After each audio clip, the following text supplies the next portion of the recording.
நிகழ்வை நடத்தி கொண்டிருக்கிறவர். அவர் இன்னைக்கு வந்திருக்கிறதே பெரிய அறிவு. ஏன்னா இன்னைக்கு அவரு முதல்வருடைய ஆணைக்காக வந்துட்டார். ஏன்னா இன்னைக்கு சென்னை கல்லூரியில் ஒரு ப்ரோக்ராம் இருந்தாலும் முதல்வருடைய ஆணைக்கு கட்டுப்பட்டு கண்டிப்பாக வருகிறேன் என்று வாக்கு கொடுத்து பல நிகழ்வுகள் இருந்தும் நம் கல்லூரிக்காக மாணவர்களுக்காக வருகை தந்திருக்கிறார். நடுவர் ஐயா அவர்களுக்கு கல்லூரியின் சார்பாக நன்றியை தெரிவித்துக் கொள்கிறோம். அது மட்டும் இல்லாம வரக்கூடிய விநாயகர் சதுர்த்தி அன்னைக்கு ராஜ் டிவியில பார்க்கலாம். இவரை ராஜ் டிவியில பட்டிமன்றம் பேசுகிறாரு. அதுக்கு ஒரு நடுவராக இருக்கிறார். பல நிகழ்வுகளில் தமிழ்நாடுக்கும் உலக புகழ்பெற்ற பேச்சாளர், சிங்கப்பூர், மலேசியா போன்ற வெளிநாடுகளுக்கும் சென்று பேசக்கூடிய பெருந்தகையாளர் ஐயா அவர்களை நம்முடைய கல்லூரி முதல்வர் ஐயா அவர்கள் பொன்னாடை போட்டி சிறப்பு செய்வார்.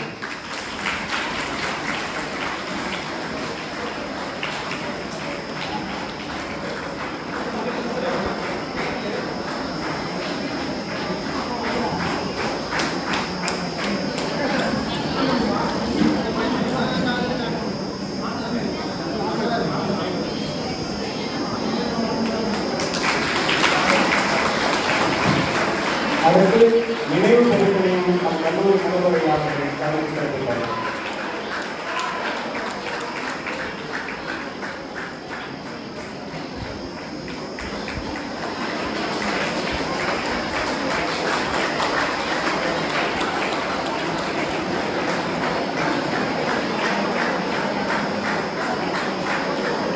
முதல்வர் அவர்களுக்கு நன்றி. நேரம் இல்லை, வரவேற்புரை தலைமை முன்னிலை எதுவும் இல்லை. இந்த அரங்கம் நடுவரிடமும் பேச்சாளர்களிடமும் ஒப்படைக்கப்படுகிறது. பார்ப்போம், ரசிப்போம். நன்றி.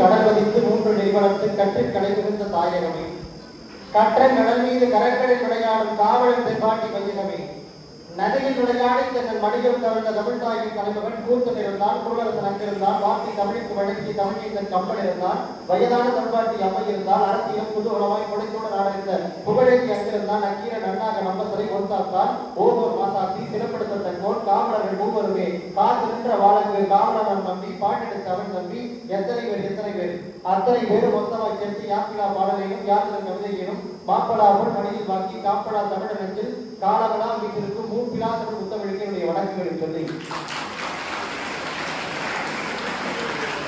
ஒரு அற்புதமான ஆசிரியர் தின விழா, ஆசிரியர்களை கொண்டாடுகிற செப்டம்பர் 5 சர்வப்பள்ளி ராதாகிருஷ்ணன் அவர்களுடைய பிறந்த தினத்தை கொண்டு எல்லா ஆசிரியர்களையும் மதிப்பதற்காகவே தொடங்கப்பட்ட ஒரு விழா இந்த ஆசிரியர் தின விழா. அப்பேற்பட்ட இந்த விழாவை தனக்கே உரித்தான பாணியில் மிக சிறப்பாக நடத்தி கொண்டிருக்கிற மருத்துவர் ச. ராமதாசன் கலை மற்றும் அறிவியல் கல்லூரியினுடைய தாளாளர் ஐயா அவர்களையும், முதல்வர் ஐயா அவர்களையும், துணை முதல்வர் உள்ளிட்ட பேராசிரியர் பெருமக்களையும், ராமதாஸ் கல்லூரியினுடைய மாணவர்கள் உங்கள் அத்தனை பேருக்கும் இன்றைக்கு பெரிய வணக்கங்களையும் வாழ்த்துக்களையும் நன்றிகளையும் சொல்லி பார்த்தீங்கன்னா, நான் நிறைய ஊர்களுக்கு போயிருக்கிறேன். ஐயா சொன்ன மாதிரி நிறைய தொலைக்காட்சிகளில் பட்டிமன்றம் பண்ணியிருக்கிறேன், நிறைய ஊர்களுக்கு போயிருக்கிறேன், நிறைய கல்லூரிகளுக்கு போயிருக்கிறேன். ஆனால் ஏழை மாணவர்கள் கல்வி கற்க வேண்டும் என்கிற நோக்கத்துக்காக தொடங்கப்பட்டு எல்லா ஏழை மாணவர்களுக்கும் வாழ்வளிக்க வேண்டும் என்பதற்காக தொடங்கப்பட்டு ஒரு கல்லூரி நிறுவனம் செயல்பட்டுக் கொண்டிருக்கிறது. அது வெற்றிகரமாக நடந்து கொண்டிருக்கிறது என்று சொன்னால் அதனுடைய ராமதாஸ் கலை மற்றும் அறிவியல் கல்லூரி தான். நான் இங்கே வந்ததுக்காக இதை சொல்றேன்னு நினைக்காது. நான் பல இடங்களில் பார்த்துருக்கிறேன். கிட்டத்தட்ட ஒரு 350 மாணவர்களுக்கு மேல இந்த முதலாம் ஆண்டு மாணவர்கள் சேர்ந்திருக்கிறாங்க அப்படின்னு சொன்னா இந்த கல்லூரி மீது இருக்கிற நம்பிக்கை, இந்த கல்லூரி மேல இருக்கிற நம்பிக்கையினால கல்லூரி மாணவர்கள் சேர்ந்திருக்கிறாங்க. அப்படி இந்த கல்லூரியை மிக சிறப்பாக நடத்தி கொண்டிருக்கிற தாளாளர் அவர்களுக்கு பெரிய வணக்கங்களை சொல்லி கல்லூரியினுடைய முதல்வர் அவர் எனக்கும் ஆசிரியர். நான் அவர்கிட்ட வந்து பாடம் படிக்கிறத தவிர அவர் எனக்கு வாழ்க்கையை கற்றுக் கொடுத்துருக்கிறார். நான் வந்து ஏற்கனவே பணியாற்றிய கல்லூரியில் எனக்கு முதல்வராக இருந்து எனக்கு வந்து திருவள்ளுவர் பல்கலைக்கழகத்தில் ஸ்டாஃப் அப்ரூவல் வாங்கி கொடுத்து, எனக்கு கைட்ஷிப் வாங்கி கொடுத்து, எனக்கு பேப்பர் வேல்யூவேஷன் ஏற்பாடு பண்ணி கொடுத்து, இன்னும் சொல்ல போனால் தமிழ்நாடு முழுக்க இருக்கிற கல்லூரிகளுக்கு என்னுடைய பேர் தெரியுது. அது ஒரு காரணமாக இருக்கிற என்னுடைய ஆசிரியர்னு சொல்லக்கூடிய என்னுடைய முதல்வர் ஐயா அவங்களுக்கு பெரிய நன்றிகளை சொல்லணும். மாணவர்கள் நலன் மேலே இருக்கிற ஆசிரியர்கள் மேலே இருக்கிற அக்கறை, அதுவும் நான் அவர்கிட்ட பணியாற்றி எடுத்து அது 3-4 வருஷத்துக்கு மேலே ஆயிடுச்சு. ஆனால் இப்பொழுதும் எனக்கு ஒரு பிரச்சனை, எனக்கு ஒரு ப்ராப்ளம்னா எனக்காக ஓடி வந்து ஹெல்ப் பண்ணக்கூடிய ஒரு ஆட்களோடு இருக்கக்கூடியவர் நம்முடைய முதல்வர் ஐயா அவர்களுக்கு பெரிய நன்றிகளை வணக்கங்களை சொல்லி போன வருஷமே கூப்பிட்டாங்க, என்னால் வர முடியல. இந்த வருஷமும் கூப்பிட்டாங்க, எந்த கல்லூரிக்கு போகக்கூடாதுன்னு எனக்கு ஒரு அன்பு கட்டளை விட்டாங்க. அதனால சென்னைக்கு போக வேண்டிய நிகழ்ச்சி கேன்சல் பண்ணிட்டு இந்த நிகழ்ச்சிக்கு வந்திருக்கிறேன் அப்படின்னு சொன்னா சார் மேலே எனக்கு அவ்வளவு பெரிய மரியாதை. எல்லா ஆசிரியர்களுக்கும் நான் சொல்றது புரியும். ஏன்னா வந்து சார் கடிஞ்சுப்பாங்க, சில நேரத்தில் கடிஞ்சுப்பாங்க, சில நேரத்தில் அன்பா பேசுவாங்க, சில நேரங்களில் இதுதான் பண்ணணும், இது செய்யுங்க அப்படின்னு உங்களுக்கு அறிவுரை கொடுப்பாங்க. அப்படி ஆற்றுப்படுத்துகிற ஒரு ஆசானாக தாயும் தந்தையும் போல ஒரு ஆசானாக இருந்து நம்முடைய வழிநடத்துகிற முதல்வர் ஐயா அவர்களுக்கு பெரிய நன்றி நன்றி நன்றி. ஏன்னா அவர் வந்து என்ன போன வருஷமே இந்த நிகழ்ச்சியை கூப்பிட்டு பேச வச்சு உங்க முன்னாடி பேச வைக்கணும்னு ரொம்ப ஆசைப்பட்டாங்க. இந்த வருஷம் தான் அமைஞ்சிருக்கு. அதுக்கு பெரிய நன்றி sir. Thank you so much sir. அதுக்கப்புறம் தலைப்பு பேசுறதுக்கு முன்னாடி உங்களுக்கு தான் பேசணும். ஏன்னா நான் எவ்வளவோ பேரை பார்த்துருக்கேன், தமிழ்நாடு முழுக்க எவ்வளவோ பேரை போய் பார்த்துருக்கேன். மேக்கப் போட்டாங்கன்னா மேக்கப் தனியாக தெரியும், மேக்கப் போட்டால் தனியாக தெரியும். ஆனா எந்த மேக்கப்புமே போடாம இப்படி ஒரு அழகான பெண்கள் இருக்கிறாங்க அப்படின்னு சொன்னா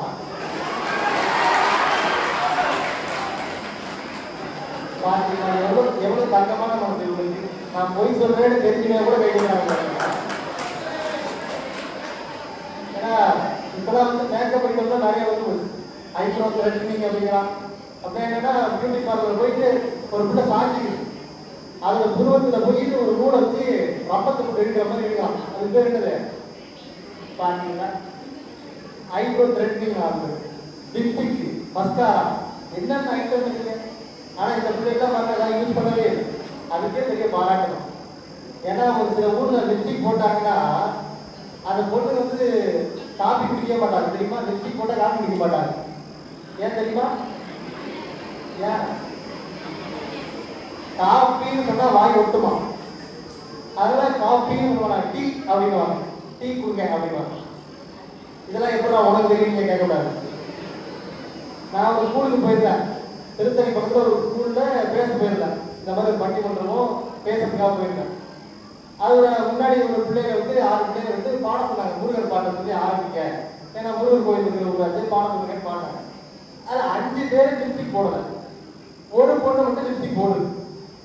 இந்த லிப்ஸ்டிக் போடுற பொண்ணு என்ன பண்ணுச்சு, அதுக்கே உரித்தான பாடியில பாடிட்டு இருக்கு, எப்படி உலக ஒட்டாம. இந்த 5-6 பேர் பாடினாங்க, நல்லா கேட்குது.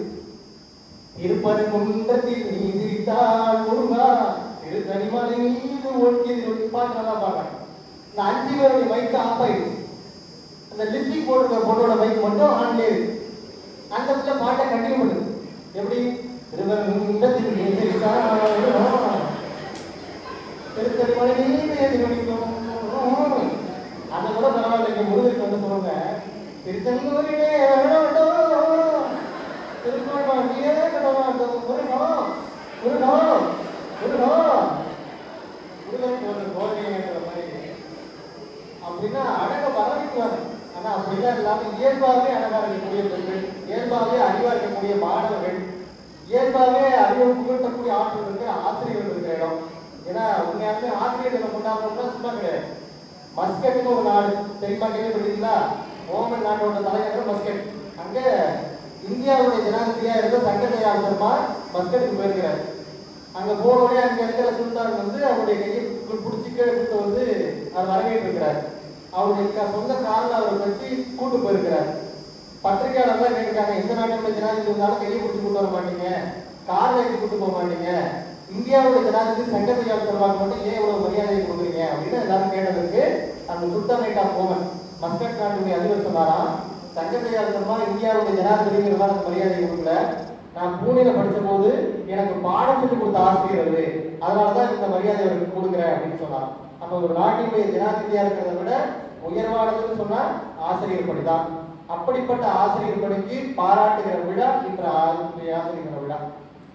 அதுக்கு நீங்க எல்லாம் கூடி நீங்க கேக் வெட்டதெல்லாம் பார்த்தேன், அற்புதமா இருக்கு. எல்லாரும் கேக் வெட்டி ஆசிரியரை கொண்டாடி. ஆனா என்னன்னா இந்த ஒரு நாள்ல மட்டும் அவங்க மதிக்க கூடாது, எல்லா நாளையும் அவங்க மதிக்கணும். எல்லா நாளும் என்ன பண்ணுவோம், அவங்க இப்ப கூட எங்க சார் போன் பண்ணாங்கன்னா, எனக்கு பாராட்டு ஆசிரியர் போன் பண்ணாங்கன்னா வீட்டுல இருந்தாலும் நான் போனை எடுத்து தான் போன் அட்டன் பண்ணுவேன். சார் சொல்லுங்க சார் அப்படின்னு. ஆனா இப்ப இருக்கிற நிலைமையை பாருங்க, சார் மார்க் வரல போடுறதுக்கு, என்ன மார்க் வரல போடுறதுக்கு எது ஆசிரியர்கிட்ட மரியாதையா கேட்கறாங்க. அப்ப எப்படி மாறிட்டு பாருங்க. இந்த செல்போன்லாம் வந்த பிறகு நம்மளுடைய கலாச்சாரமே மாறிடுச்சு. முன்னெல்லாம் ஒரு வீட்டுல வந்து 6 பேர் 7 பேர் இருக்காங்கன்னா அவங்க கூட வந்து பேசிட்டு இருப்பாங்க. இப்ப வீட்டுல 3 பேர் தான் இருக்காங்க. 3 பேர் என்ன பண்றாங்க, செல்ல வச்சுக்கிட்டு அவங்கவுங்க அவங்க வேலையை பாக்குறாங்க. இவங்க எங்க போனாலும் எடுத்து போயிடறான். ஒரு டெத்து வீட்டுல சார் எல்லாம் அழுதுகிட்டு இருக்கு, ஒருத்தவங்க போன் வருது, ஜீன் டபா குடும்பம் மாட்டு ஜீன் டபா குடும்பம் அப்படிங்க. என்னடா அது அப்படியா பாருங்க, செய்யறது இது பண்ணுமா. இந்த ரீல்ஸ் எல்லாம் பாருங்க, கொடியருவி கொட்டுதே பாத்தீங்களா, எல்லாம் எவ்வளவு அப்டேட்டா இருக்கு பாருங்க. பாரதியாரோட பாட்டு சொன்ன ஒரு காலேஜ்ல தெரியல அவங்களுக்கு. பாரதியாரோட பாட்டு சொன்ன 2 நாளைக்கு முன்னாடி நடந்தது சென்னையில. பாரதியாரோட பாட்டு சொன்ன அடுத்த லைன் என்னடா இடம் தெரியல. கோடி அருவி கொட்டுதேன்னா அது உண்மையில அப்படிங்கிறான். என்னடா இது, செல்ல தொடர்ந்தீங்க நீங்க போன் எடுத்தீங்கன்னா ரீல்ஸ் போடுறதுக்காக அவன் என்னென்னவோ பண்ணான். ஒரு வீட்டுக்காரர் போய் கேட்டுக்கார முன்னாடி, நம்ம வீட்டுல நீ கறிக்கொள் பாடி வச்சா அப்படின்னு. ஆமாங்க அப்படின்னு. எப்படி கண்டுபிடிச்சீங்க? வாட்ஸ்அப்ல ஸ்டேட்டஸை பார்த்து கண்டுபிடிச்சேன். வீட்டுல இருக்கிறது கிடையாது, எதுவுமே எல்லாம் ஸ்டேட்டஸ்ல போட்டுறது. எடுத்த வீட்டுக்காரருக்கு பக்கத்து வீட்டுக்காரர் தெரிய மாட்டேங்கிறான். எல்லா இடங்கள்லையும் செல்லு வந்து பிறகு செல்லெல்லாம் முன்னாடி எப்படின்னா போன் டெலிஃபோன் தான் ஒரு காலத்துல இருந்துச்சு. ஒரு வீட்டுக்கு போனா டெலிஃபோன் தான் அடிக்கும், வெளியிலேருந்து ஓடியாந்து பேசுவாங்க. அப்ப சில வீட்டில் இருக்க பாட்டிகளுக்கு அந்த செல்போன் ஆப்ரேட் பண்ண தெரியாது. அதனால என்ன பண்ணோம், செல்லை அடிக்கும் போது இந்த டெலிஃபோன் அடிக்கும் போது அந்த பாட்டி அந்த போன் கிட்ட பேசணும், எல்லாம் வெளில போயிருக்காங்க அப்புறம்டா அடி அப்படின்னு எது போன் எடுக்காமல. ஆனா இப்ப பாருங்க எல்லார்ட்டையும் செல்போன் வந்து போச்சு. இவங்க போது செல்போன் பண்றான். ராத்திரி 2 மணிக்கு போரையை போத்திக்கிட்டு, அந்த காலத்துல போரையை போத்திட்டு போன் பேசினா ஏதோ குடிச்சாப்ல மாப்பிள்ளை ஏதோ சிக்கி இருக்கு அப்படின்னு அர்த்தம். ஆனா இப்ப பாருங்க எல்லாருமே ராத்திரி 2 மணிக்கு போரையை போத்திட்டு செல்ல பாக்குறான். என்ன பாக்குறான்னு பார்த்தா சிக்கன் பிரியாணி செய்வது எப்படி, மீனை வெட்டுறது எப்படி, இந்த வீடியோ எல்லா ரீல்ஸை பார்த்து பார்த்து பார்த்து அவங்களோட வெளில வரவே முடிய மாட்டேங்குது. பாத்ரூம் போனாலும் போன் எடுத்து போறான், பப்ளிக் டாய்லெட் போனாலும் ஒருத்தர் உள்ள உட்காந்து போன் வருது, வருவியா வரமாட்டி ரிங்டோன். நம்ம எதுக்கு இதை பொறுக்கிறதுன்னு தெரிய மாட்டேங்குது. எல்லா இடங்களையும் அவர் போனை கையில வச்சிருந்தாலும் பரவாயில்லைங்க, பாக்கெட் வச்சிருந்தாலும் பரவாயில்ல, வண்டி ஓட்டும் போது காதில் வச்சுக்கிட்டே போறான். இப்போ வந்து ஹெட்செட் வந்து போச்சு, தனியாவே பேசிட்டு போறான். நான் மெட்ரோ ட்ரெயின்ல போகிறதுல எனக்கு எழுத அப்படின்னா என்னடா மந்திரம் ஓதுறான்னு பார்த்தா காதில் ஹெட்செட் போட்டுறான். இது பரவாயில்ல, ஹெட்செட் மாட்டாலும் பரவாயில்ல. பாண்டிச்சேரியில நாங்கள் காரில் வந்துட்டு இருக்க, பக்கத்துல வண்டியில போறவங்க 2 வீலர்ல போன் பேசிட்டே வந்துட்டேங்கிறான். ஏய் தம்பி போன் பேசிட்டே போகாதா. அவன் சொன்னான், என் வண்டி என் போன் என் காது உனக்கிறான். சரி நல்ல இருந்தான். 100 கிலோமீட்டர் போறியே, 100 கிலோமீட்டர்ல போகாதா தம்பி, அடிபட்டு விடாங்க. 100ல போகாத அப்படின்னா. 100ல போனா என்னன்னா 100ல போனா 108ல போகலாது அப்படின்னு. அவன் சொன்னான், 100ல போற எனக்கு 108 போக தெரியும், 110 போக தெரியுமா. ஆனா முட்டாள் சொன்னது 108ங்கிறது ஆம்புலன்ஸ். சரி இவன் போற பக்கம் நம்ம தடுக்க முடியாதுட்டா அவன் போனாங்க, நல்லா போனாங்க. ஒரு நாய்க்கு அடிபட்டு கீழே விழுந்தான், ரத்த வெள்ளத்துல கிடக்கான். நான் போய் காப்பாற்றுவோம், அவனை காப்பாற்றி ஆம்புலன்ஸ் போன் பண்ணி 108க்கு போன் பண்ணி அவனை எழுப்பி அனுப்பி விட்டான். அவன் ரத்த வெள்ளத்துல எனக்கு நன்றி சொல்றான், சார் ரத்த வெள்ளத்துல என்ன காப்பாற்றிருக்கீங்க, இதே மாதிரி நேரத்தில் உங்களுக்கு ஹெல்ப் பண்றதா பாட்டு, இதே டைம்ல எனக்கு ஹெல்ப் பண்றாரா அப்படின்னு. செல்லு வந்து என்ன ஆகுது, நம்மளை மறந்துக்கிறோம். சமைக்கும் போதே போன் பேசிட்டு இப்படி ஒரு டக்கு டக்கு பார்த்துட்டே சமைக்கிறது. உப்பு போடுறோமா, சீனியை போடுறோமா, பவுடரை போடுறோமா தெரிய மாட்டேங்குது. எல்லாம் செல்போன் வந்து அதுவும் பாருங்க, சொல்லக்கூடாதுன்னு சொல்றேன். பஸ்ல போன காலை வச்சாங்க, பக்கத்துல இருக்கிறவங்க கூட காதுல விடாது, அங்க இருக்கிறவங்க கரெக்டா கேட்கும். நம்மளுக்கு கேட்கறதுனால ஒரு 4 வார்த்தை தான். சொல்லுங்க. அப்புறம் அதெல்லாம் கிடையாது, அவ்வளவுதான். 4 வார்த்தை தாங்க பேசுறது.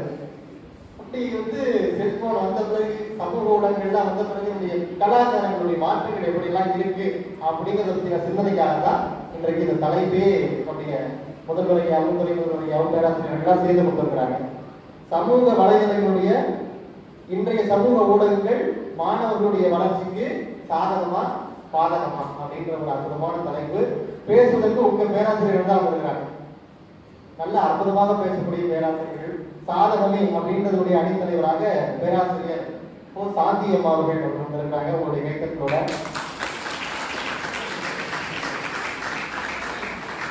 அவர் மேடைக்கே வந்தாலும் கூட ஹெட்செட் போட்டு தான் வருவாங்க. அற்புதமாக பேசக்கூடியவங்க. ஏன்னா அவங்க நிறைய பேசி நான் பார்த்துருக்கிறேன். வேல்யூஷன்ல மேடம் நிறைய டைம்ல பார்த்துருக்கிறேன். நல்லா அறிவான பேசக்கூடிய மேடம். அதே மாதிரி சாதகமே என்ற அணியில் பேராசிரியர் சு ஜெயந்தி அவர்கள் உங்களுடைய பேராசிரியர் ஞானவல்லியம் அவர்கள். அது மாதிரி இதவங்க பார்த்தீங்கன்னா இல்லைங்க என்ன சாதகம் இருக்கு, பாடம் தான் இருக்கு, செல்போன்ல சார்ஜ் போடுறதே வாழ்க்கைக்கு வேஸ்ட்னு பேசுறதுக்காக இருக்கிறாங்க. செல்போன்ல சார்ஜ் போடுறது வாழ்க்கைக்கே வேஸ்ட் அப்படின்னு பேசுவதற்காக ஒரு விதமாக பேசக்கூடிய ராஜ் பாரதி அம்மா அவர்கள் வந்திருக்காங்க. பேராசிரியர் விஜயலட்சுமி அம்மா அவர்கள் வந்திருக்காங்க. பேராசிரியர் கு ரம்யா அம்மா அவர்கள் வந்திருக்காங்க. இவங்களை பற்றிலாம் எனக்கு தெரியறதை விட உங்களுக்குலாம் நல்லா தெரியும். இவங்க எப்படி பாடம் நடத்துவாங்க, மார்க் போடுவாங்க, பேப்பர் திருத்துவாங்கலாம். அதனால உங்க பேராசிரியர்கள் உங்க முன்னாடி பேசுறது வராங்க. முதல்ல பட்டிமன்றத்தினுடைய விவாதத்தை தொடங்கிவிடுவதற்காக இந்த சமூக ஊடகங்கள் மாணவர்களுடைய வளர்ச்சிக்கு சாதகமே அப்படின்னு பேசுவதற்காக பேராசிரியர் டாக்டர் சாந்தி மேடம் வராங்க. உங்களுடைய இயக்கத்தோட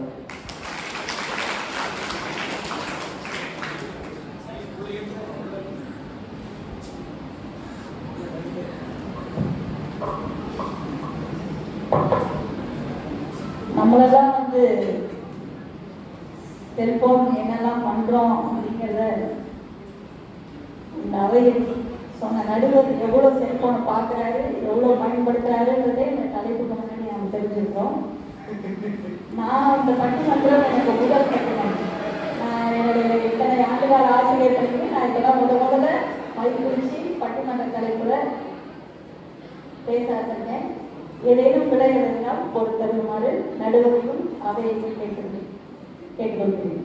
என் ஆசிரியர்களுக்கு வாழ்த்துக்கள் நண்பளிப்புகள் கொடுத்து ஆசிரியர் தினத்தை மாணவியாக கொண்டாடி மகிழ்ந்த காலம் தாண்டி நான் ஒரு ஆசிரியராக பணிபுரியும் வாய்ப்பை வழங்கிய என் அப்பன் ஈசனுக்கும் ஆசான்களுக்கும் பெற்றோருக்கும் தோழர்களுக்கும் மாணவ செல்வங்களுக்கும் மேலும் இக்கல்லூரியின் தாளாளர், முதல்வர், துணை முதல்வர் மற்றும் இருவார் தோழமை பேராசிரியர்களுக்கும் இப்பட்டிமன்றத்தின் நடுவராக தலைமை இருக்கும் முனைவர் பிரகாஷ் மற்றும் எதிரணி தலைவர் பேராசிரியர் ராஜபாரதி மற்றும் பேராசிரியர் விஜயலட்சுமி, பேராசிரியர் ரம்யா அவர்களுக்கும் என் அணியின் சார்பாக பேசாளர்களுக்கும் பேராசிரியர் ஜெயந்தி அம்மையார் அவர்களுக்கும் பேராசிரியர் ஞானவதி அவர்களுக்கும் வணக்கத்துடன் ஆசிரியர் தின நல்வாழ்த்துக்கள் உங்கள் அனைவருக்கும் கூறி என் உரையை தொடங்குகிறேன். மொத்தமே 5 நிமிஷத்துல 1 நிமிஷம் போயிடுச்சு. இல்ல நாங்க இப்பதான் முறை பேசுறோம். அதனால இந்த 5 நிமிஷம்லாம் நீங்க கணக்கு எடுத்துக்கூடாது. ஏன்னா நீங்க கொடுத்துட்ட தலைப்பை மாணவர்களுக்கு சமூக ஊடகங்கள் சாதகமானு கொடுத்துட்டீங்க. அப்புறம் பாதகத்தை பேசுறதுக்கு உட்காந்துருக்காங்க. ஜாதகத்துல செவ்வாய் இருக்கும், செவ்வாய் 8ல இருக்கா 7ல இருக்கா அப்படின்னு. அந்த 8 7ல இருக்கிற செவ்வாய் கிரகமா உட்காந்துருக்காங்க. அப்ப நாங்க செவ்வாய் கிரகத்துல போய் விண்கலத்தை என்னெல்லாம் செஞ்சிருக்கோன்ற சாதனைகளை பேசுறதுக்கு 5 நிமிஷம் ஆகும். பத்தாது. ஐயா சொன்ன மாதிரி கறி குழம்பு ஸ்டேட்டஸ்ல எடுத்து போடுறவங்க உங்க வீட்டுல கறி குழம்பான்னு கேட்டுக்கிறோம் அப்படின்னு சொன்னாரு. ஆமா, உங்க வீட்டுக்கு நடந்து சொன்னா கறி குழம்பும் திங்கிறோம், கறி குழம்பும் ஆறி போயிடும். அப்ப எவ்வளவு பாஸ்டா வெளியில கறி குழம்பு இருக்குன்றத சொல்றதுக்கு எங்களுக்கு ஊடகம் கொடுத்துருக்க ஒரு சாதனம் தான் செல்போன். சரி, சமூக ஊடகங்கள் மாணவர்களின் முன்னேற்றத்திற்கு சாதகமானதான் தலைப்பு. பட்டிமன்றத்தை பார்த்தா இந்த பாருங்க உங்க முன்னாடி என்ன வச்சிருக்காரு பார்த்தீங்களா?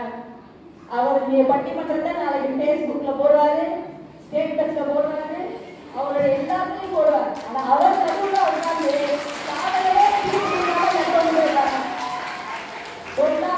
ஏதாவது அடுத்த பட்டிமன்றம் பேசணும் இல்லையா? நமக்கு தீர்ப்ப நல்ல முறையில கொடுத்துட்டு போவாங்க, கவலைப்படாதீங்க. சரியா? என்ன மேடம் ஊரை விட்டு ஊர் வந்திருக்கிறேன் இல்ல மிரட்டியாவது நம்ம அவர்கிட்ட வந்து மாறி படத்துல தனுஷ் சொல்ற மாதிரி எப்படி செஞ்சாவது அவர்கிட்ட நீங்க நம்ம என்ன பண்றோம், சாதகமே இந்த தீர்ப்பை வாங்க முடியாதுன்னா இந்த அணிக்கு தலைவரா வந்துருக்கணும். சரி, மேடத்தை பார்த்தா நம்ம எல்லாம் பாவமா இருக்காங்கன்னு நினைக்கிறோம். ஆனா அவங்க என்னடா வில்லன் பேசி பேசுறாங்க. பாதுகாப்புல பாத்தீங்கன்னா சமூக ஊடகங்களை நம்ம ரெண்டா பிரிச்சுக்கலாம். காட்சி ஊடகம், செய்தி ஊடகம் அப்படின்னு சொல்லுவோம். காட்சி ஊடகம்னா நம்ம டிவி ரேடியோ சொல்லுவோம், செய்தி ஊடகம்னா செய்தித்தாளை சொல்லுவோம். ஆனா இன்னைக்கு நம்ம தலைப்பு என்ன கொடுத்துருக்காங்க, இன்றைய சமூக ஊடகங்கள்னு கொடுத்துருக்காங்க. இன்றைய சமூக ஊடகங்கள் என்றது ஒன்ன மாதிரிய சாமானியன் என்னை மாதிரிய சாமானியன் தன்னுடைய கருத்தை தன் இஷ்டப்படி தன் மகிழ்ச்சியை வெளிப்படுவதற்கான ஒரு மேடை தான் சமூக ஊடகம். பிரதீப் ஜான் அப்படின்னு ஒருத்தர் இருந்தார். எத்தனை பேருக்கு அவர் தெரியாது. பிரதீப் ஜான் அப்படிங்கிறவரை ஐயா நிறைய முகநூல்ல இருக்காரு, அவர் தெரிஞ்சிருக்கும் நடுவரையாகும். பிரதீப் ஜான்றவர் நம்ம வெதர்மேன் சொல்லுவோம். யாரெல்லாம் அதிகமாக பேஸ்புக் முகநூலை பயன்படுத்துறீங்களோ அவங்களுக்கு எல்லாருக்கும் அது தெரிஞ்சிருக்கும். நம்ம தமிழ்நாட்டினுடைய இந்த கால நிலையினரை அவர் அந்த பக்கத்துல பதிவு பண்றாரு. அதை பதிவு பண்ணதுக்காகவே அவர் வந்து ஒரு பிரபலமானார். அவரை நம்ம பிரதீப் ஜான் சொல்றதை விட வெதர்மேன் அப்படின்னு தான் சொல்லுவோம். அந்த வெதர்மேனோட படிப்பு என்னன்னு கேட்டீங்கன்னு வச்சுக்கோங்களேன், அவர் யூஜில கம்ப்யூட்டர் சயின்ஸ் படிச்சார், பிஜில ஃபினான்ஸ் படிச்சார். அவர் பார்க்குற வேலையும் ஃபினான்ஸ் துறையில தான். ஐயா மாதிரி அவர் வணிக மேம்பாட்டு துறையில தான் படிக்கிறார். துறையை தப்பா சொல்லிட்டேன்னு நினைக்கிறேன், மன்னிச்சுங்க. அப்படிப்பட்ட பிரதீப் ஜான் நமக்கு எல்லாருக்கும் தெரிவதற்கு காரணமாக இருந்தது எது அப்படின்னு கேட்டீங்கன்னா இந்த சமூக ஊடகங்கள் தான்.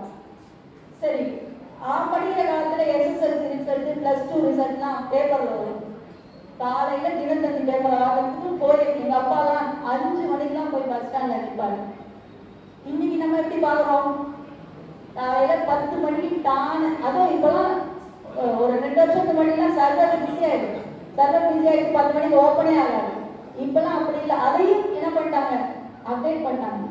அப்டேட் பண்ணி இன்னைக்கு 10:5 நம்ம கையில நம்மளோட ரிசல்ட் கரெக்டா நமக்கு என்னது கொடுக்கப்படுது.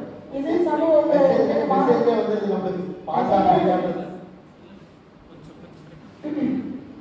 இப்ப அந்த சைடு உட்காந்துருக்காங்கல்ல பாதகம், அவங்க எதுவுமே கையில வச்சிருக்கிற எந்த பேப்பரையுமே ஒண்ணு கூட கூகுள்ல இருந்து எடுத்தது, யூடியூப்ல இருந்து எடுத்தது. அப்படியே எல்லாத்தையும் கண்ணை ஓடிட்டு அப்படியே ஞானத்துல இருந்து அப்படியே எடுத்து வச்சு பேசாம இருக்கணும்.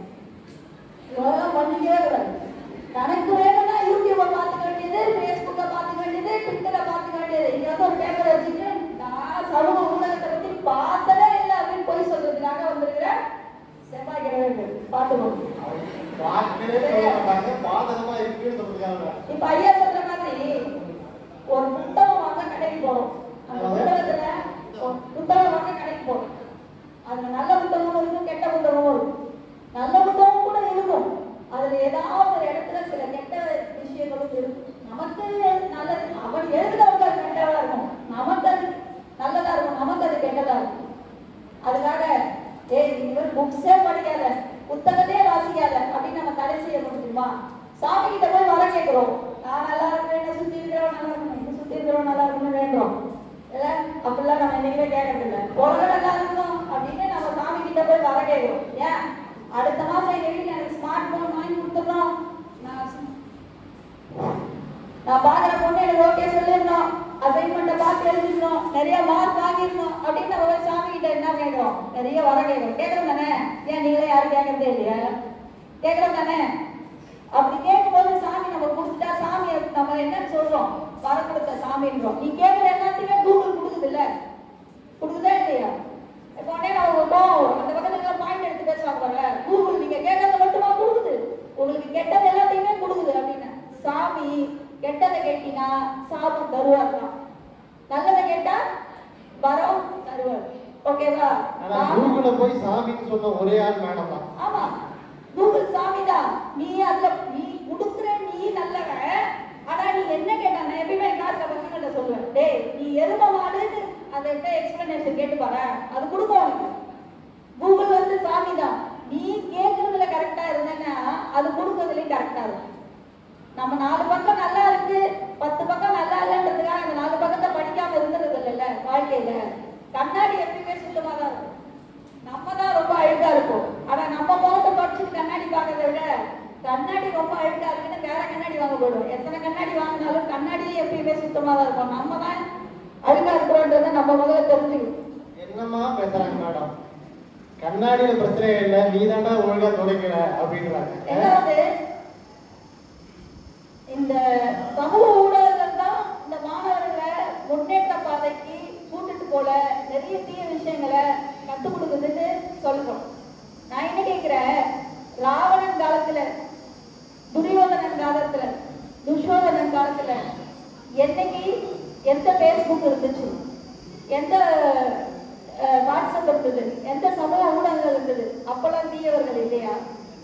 எல்லாத்துலேயுமே ஒரு நன்மைகள் இருந்தா ஒரு தீமை இருக்கதான் செய்யும். சரி, இந்த நன்மைகளை இந்த சமூக ஊடகங்கள் என்ன சொல்லுச்சு அப்படிங்கிறது கடைசியா ஒரு பாயிண்ட் சொல்லி நான் பேசியதற்கு வாய்ப்பு விடைபெறுகிறேன். ஒன்னே ஒன்று மட்டும் சொல்கிறேன். நமக்கு கணித மேதை ராமானுஜர் தெரியும்ல? கணித மேதை ராமானுஜரை பத்தி நமக்கு நல்லா தெரியும். அவர் என்ன பண்றாரு? கணக்கே தெரியாது, அப்புறம் எங்க கணித மேதை ராமானுஜர் அப்படிங்கிற மாதிரி. கணித மேதை ராமானுஜர் என்ன பண்ணாரு? நிறைய தியரம்ஸ், நிறைய கணக்குகளை அவர் வந்து கண்டுபிடிச்சார்.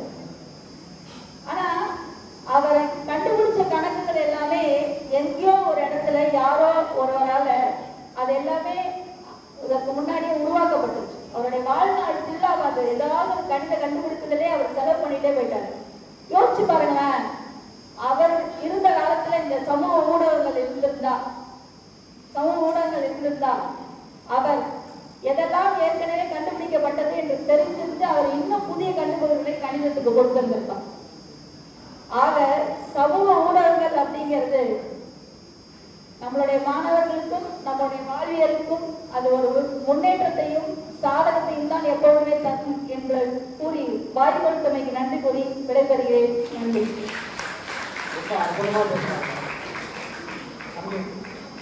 தலைப்பை வந்து எப்படி அணுகணும் அப்படிங்கிறத ரொம்ப அழகா சொன்னாங்க. வெதர் மேனை பத்தி உங்களுக்கு எல்லாம் தெரியுமா அப்படின்லாம் கேட்டாங்க. எத்தனை பேருக்கு நீங்க கை தூக்குங்க பாருங்க. இருப்பான தெரியுமா? அது கை தூக்குங்க. வெதர் மேன் தெரிய மாட்டேங்குது, இருப்பான் தெரியுது எல்லாருக்கும். இப்ப என்னன்னா என்னென்னலாம் நம்மளுக்கு எளிமையா பிடிச்சிக்குமோ, எதெல்லாம் நம்மளுக்கு சுலபமா கிடைக்குமோ, இதெல்லாம் நம்மளுக்கு ஈர்க்கக்கூடியதோ அதுக்கு தான் நம்ம போய் அடிக்ட் ஆகிக்கிறோமே தவிர மேடம் பண்ண மாதிரியே நல்ல கருத்துக்களை கொண்டு போய் சேர்க்கறதுக்கு நம்ம ரெடியா இருக்கிறது. அந்த காலத்துல வந்து ராவணன் இருந்தான், துரியோதனன் இருந்தான், துச்சாதனன் இருந்தான், சகுனி இருந்தாங்க, ஃபேஸ்புக்லாம் இல்லாத காலத்துலயும் அவங்க இருந்தாங்க அப்படின்னு சொன்னாங்க. ரொம்ப அற்புதமான பாயிண்ட். ஏன்னா எல்லா காலங்களையும் கெட்டவர் இருக்கான், எல்லா காலங்கள்லையும் நல்லவர்கள் இருந்திருக்கிறாங்க. கண்ணுண்ணா பொழுதில் கணித்தானை காணுங்கார் உள்ளான் போல் உற்றதன் சோறு திருவள்ளுவர் சொன்னார். குடிக்காத ஒருத்தர் என்ன பண்றான்னா, குடிச்சவன் ஆடிட்டு வர்றதை பார்த்துட்டு இவனுக்கு வந்து போதையிடலாம், அவன் ஆடி வர்றதை பார்த்து இவனுக்கு போதையிடலாம். அப்ப என்னது, அந்த காலத்திலேயே கல் இருந்திருக்கு, குடிக்கிறாங்க அப்படின்ற கலாச்சாரம் இருந்திருக்காங்க. எல்லா காலங்களையும் கெட்டவர்கள் இருந்திருக்கிறாங்க. இப்ப பேஸ்புக்லாம் வந்ததுனால மட்டும் அவங்க கெட்டு போயிட்டாங்களா அப்படின்னு அழகா மேடம் தான் சொல்லிருக்கிறாங்க. அதுக்கு பதில் பேசுவதற்காக இல்லைங்க, சாதகம் இல்லை பாதகம் தான் அதிகம்னு பாருங்க கோபத்தோட வராங்க மேடம். பாரதி மேடம் அவங்க 6 பக்கம் வச்சிருக்காங்கன்னா மேடம் 8 பக்கம் வச்சிருக்கிறாங்க. அவையோர் அனைவருக்கும் வணக்கம். என்னை ஈன்றெடுத்த அன்னையையும் என்னை அன்றாடம் வளர்த்து கொண்டிருக்கின்ற தமிழ் அன்னையும் முதல்வர் வழங்குகிறேன். இந்நல்லதொரு நாளில் நம் கல்லூரிக்கு வருகை புரிந்துள்ள பட்டிமன்ற நடுவர் ஐயா அவர்களுக்கு வாழ்த்துக்களையும் வணக்கங்களையும் தெரிவித்துக் கொள்கிறேன். ஒரு விண்ணப்பம் ஐயா. நடுவர் அவர்களே, ஒரு சில தீர்ப்புகள் வழக்காடு மன்றத்திற்கு வரும் பொழுது தீர்ப்பு முன்கூட்டியே தெரிஞ்சிடும். அந்த வகையில தான் நீங்க ஆரம்ப காலத்துல பேசுனீங்க. அதாவது தீர்ப்பு எங்களுக்கு பாதகம் தான் அப்படிங்கிறத ஒரு 10 பக்கம் பேசினார் ஐயா. சாதகங்கிற பேசுறதுக்கு அவர்கிட்ட 2 பக்கம் செய்தி கூட இல்லை. அதனால நடுவர் வந்து பாதகம் அப்படிங்கிற பக்கத்துல தான் இருக்காருங்கிறதுல எங்களுக்கு ஐயப்பாடு இல்லை.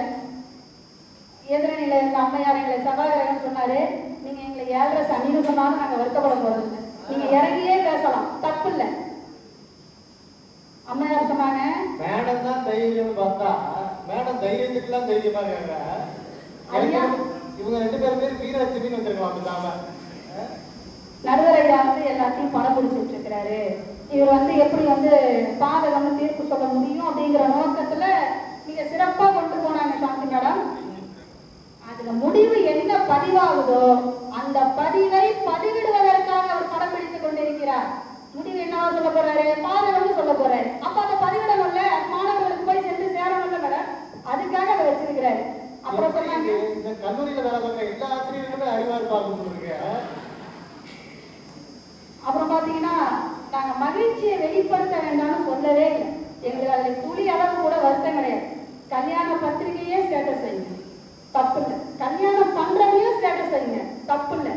ஆனா கல்யாணம் ஆகி வளைகாப்பு, குழந்தை பிறகுறது, அந்த குழந்தை வளர்றது அத்தனையும் அன்றாட ரீல்ஸ் எடுத்து ஸ்டேட்டஸ் வைக்கிறீங்களே, அதனுடைய நோக்கம் உங்களுக்கு என்னங்க? அது பரவாயில்லைங்க மேடம். பாத்ரூம்ல பிளாக் பண்றாங்க மேடம். அவன் பாத்ரூம்ல ஷாம்பு வச்சிருந்தாலும் சோப்பு வச்சிருந்தாலும் அதை காட்டுறாங்க மேடம். இதை நாங்க கேட்டா பரவாயில்லைங்க மேடம். ப்ரீ வெட்டிங் ஷூட்டுன்னு ஒன்று இருக்கு மேடம். அந்த கன்றாவை நம்மளால பார்க்கவே முடியாது. பார்க்கவே முடியல, கேட்கவே முடியல. அவ்வளவு ஒரு கொடூரமா இருக்கு. இதை நாங்க ஏன்னு கேட்டா நாங்க மகிழ்ச்சியை தடுக்கிறோமா? இந்த அம்மையார் எப்படி வாய் பூசாம போய் பேசுறாங்கன்னே எனக்கு தெரியல. நீங்க மேடை விட்டு இறங்கி கேளுங்க மேடம். அப்புறம் சொன்னாங்க நாங்க கூகுள் பாக்குறது இல்ல, பேஸ்புக் பாக்குறது இல்ல, இன்ஸ்டாகிராம் பாக்குறது இல்ல, எல்லாத்தையும் நான் செல்லுலேருந்து அப்படியே தோண்டி எடுத்துட்டு வந்து இங்க பேசுறேன். சத்தியமா இல்லைன்னா நீங்க எல்லாத்தையும் தோண்டி எடுத்துட்டு வந்திருப்பீங்க. உங்களை வச்சு நான் பேசிக்கலாங்கிற முடிவுல தான் நான் மேலேயே ஏறினேன். அவங்க சொன்னாங்க இப்ப ரிசல்ட் வந்து பார்க்கணும்னா 10 மணிக்கு வந்தா 10:05க்கு செல்லுல வந்துடலாம். நியூஸ் பேப்பர்ல பாக்குறப்ப படாத பாடுபட்டமா. இங்க இருக்கக்கூடிய பேராசிரியர் பெருமக்கள் அத்தனை பேரும் நியூஸ் பேப்பர்ல ரிசல்ட் பார்த்தவங்க தான். அப்ப நாங்க வளரலையா, வாழலையா, இல்ல படிக்கலையா? நீங்க சொல்லுங்க மேடம். நீ நியூஸ் பேப்பர்ல தானே ரிசல்ட் பாத்தீங்க. அப்புறம் நீங்க இன்னும் நெட்ல பாக்குறவங்க மட்டும்தான் வாழ முடியுங்கிற மாதிரியே சொல்றீங்க.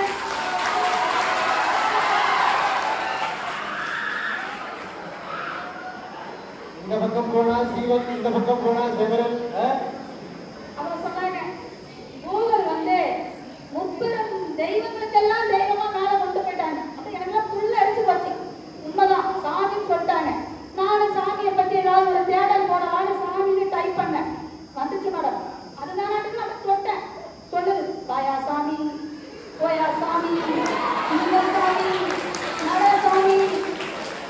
எனக்கு தூக்கிதான் போட்டுச்சு. உண்மையிலே சாமி தான் என்ன வாயாங்குதா போயாங்குதா என்னன்னு எனக்கு தெரியல.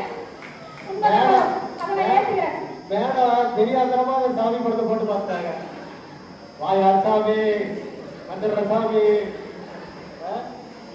அப்புறம் சொன்னாங்க இப்ப இருக்கக்கூடிய அறிஞர்களுடைய வரலாற்று செய்திகள் அத்தனையுமே வந்து கூகுள்ல சர்ச் பண்றதுனாலதான் ஒவ்வொரு அறிஞர்களை பத்தியும் இன்னைக்கு மாணவர்களுக்கு தெரியுதுங்கிறாங்க. நான் என்ன கேட்கிறேன், அப்ப வீரபாண்டிய கட்டபொம்மன் வரலாறு உங்களுக்கு தெரியாதா? தமிழறிஞர்கள் ஔவையாரை பத்தி தெரியாதா? இல்ல பேராசிரியர் இதற்கு முன்னாடி இருந்த தமிழ் தாத்தாவை பத்தி நமக்கு தெரியாதா? அப்ப வாட்ஸ்அப் இல்ல, இன்ஸ்டாகிராம்ல, பேஸ்புக் இல்ல, எதுவுமே இல்ல. அப்ப வரலாறு ஹிஸ்டரிங்கிற ஒரு டிபார்ட்மெண்ட் இன்னைய வரைக்கும் வாழ்ந்துட்டு இருக்கு. அது எதனால வாழ்ந்துட்டு இருக்கு மேடம்? உங்க பிசிஏ டிபார்ட்மெண்டால ஏத்துக்கிற மேடம்.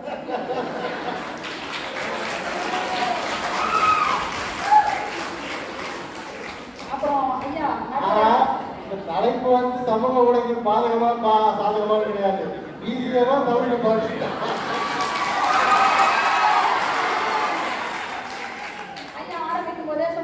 இன்னும் எத்தனை டிபார்ட்மெண்ட் வர தெரியல. ஐயா ஆரம்பிக்கும் போது சொன்னாங்க இந்த லிப்ஸ்டிக் கதைய அந்த பொண்ணு முருகர் பாட்டு பாடுச்சு. ஐயா நீங்களா நீங்க பேச போன இடத்துல பார்த்த கதை, நான் வகுப்புல பாக்குற கதையே வேற. நான் பாடம் அறிஞ்சு நான் என்ன மாணவர்கள் நடத்திட்டு இருக்கிறேன். என்னென்ன செய்திகள் சொல்லலாம், என்ன மாதிரிலாம் எழுதி சொல்லலாம்னு ஒரு குறிப்பரோட போய் பாடம் நடத்திட்டு இருக்கிறேன். அப்போ ஒரு தலையாட்டி கவனிக்கிறான். அப்படியே எனக்கு பார்த்த உடனே ஃபுல் அடிச்சு போச்சு. ஆஹா ஏதாடுனா நிறைய வினா நம்மள கேட்டா நம்ம கிட்ட பதில் இல்லையே, இவன் எப்படிலாம் வினா கேட்பானோ தெரியலையே அப்படின்னு நினைச்சிட்டு அவர் முடியும் போது அட்டனன்ஸ் எல்லாம் எடுத்து முடிச்சு வச்சுட்டு இங்க ஏஞ்சி வாடா தம்பி ஏஞ்சி வந்தான். என்னப்பா நிறைய பாடத்தெல்லாம் கவனிச்சியே, உனக்கு ஏதாவது சந்தேகம் இருக்கா அப்படின்னு கேட்டேன். உடனே ஒரு பதில் கொடுத்தான். ஏன் ஏன் ஏன் அப்படிங்கிறான். என்னடா சொல்ற? நான் எங்க உங்க பாடத்தை கவனிச்சேன், அது மட்டும் ரீல்ஸ் ஓடுது, பாட்டு ஓடுது, நான் மண்டே அது நான் கேட்டுட்டு இருக்கேன். நீங்க பாடம் நடத்துறத நான் கேட்டேங்களா? அப்ப நீங்க எப்படி பாடம் நடத்துறீங்கன்றத நீங்களே சொல்றீங்க. இல்லையா? அதுதான் சொல்ல வரேன்.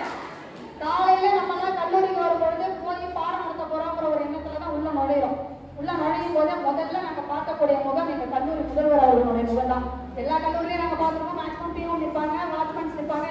எங்கள் கல்லூரியில் மட்டும் எங்கள் முதல்வர் தான் நிற்பாரு. கூட பார்த்தீங்கன்னா திடீர்னு ஃபோன் அடிச்சு எங்கள் துணை முதல்வர் வந்து நிற்பாரு, அப்புறம் ஹெச்ஓடிஸ் எல்லாம் நிற்பாங்க. என்ன பண்ணுறாங்கன்னா, ஃபோன் இருந்தா எடு, ஃபோன் இருந்தா எடு, ஃபோன் இருந்தா எடு.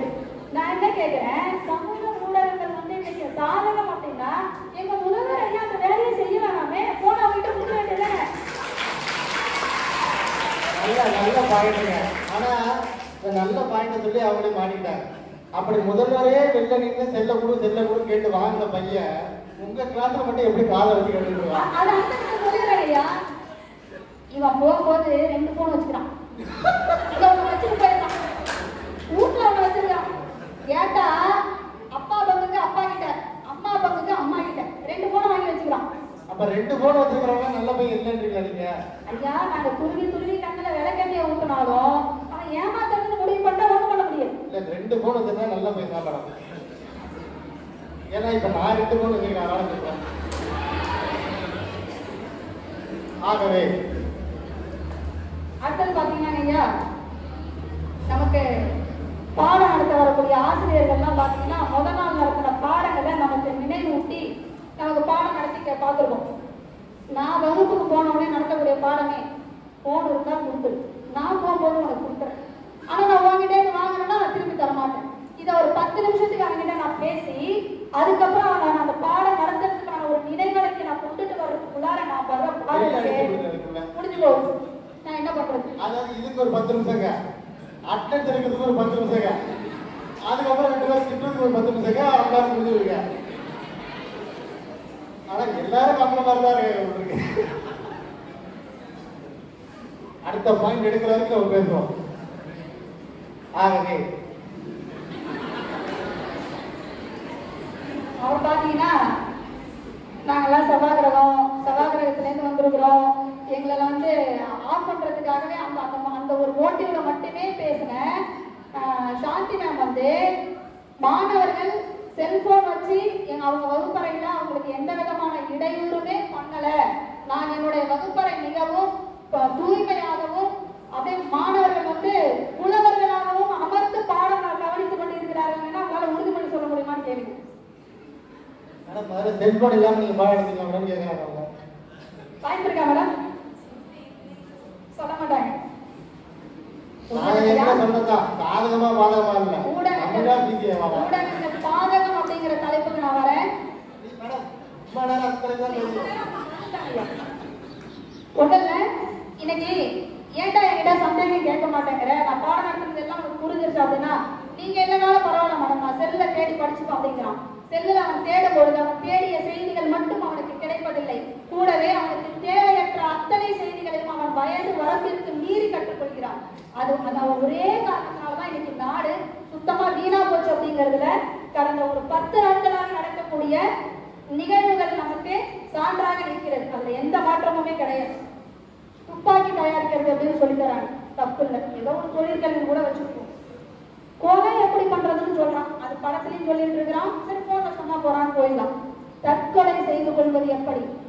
ஒரு மாணவன் அல்லது ஒரு மாணவனாக இல்லாதவன் கூட தன்னோட உயிரை போக்கிக் கொள்வதற்கான வழிமுறைகளை அந்த ஊடகங்கள் சொல்லி தருகிறது. அது வந்து உங்களுக்கு சாதகமா மேடம்? இதை வந்து எந்த வகையில நீங்க சாதகம்னு சொல்றீங்கன்னு எனக்கு புரியலங்க ஐயா.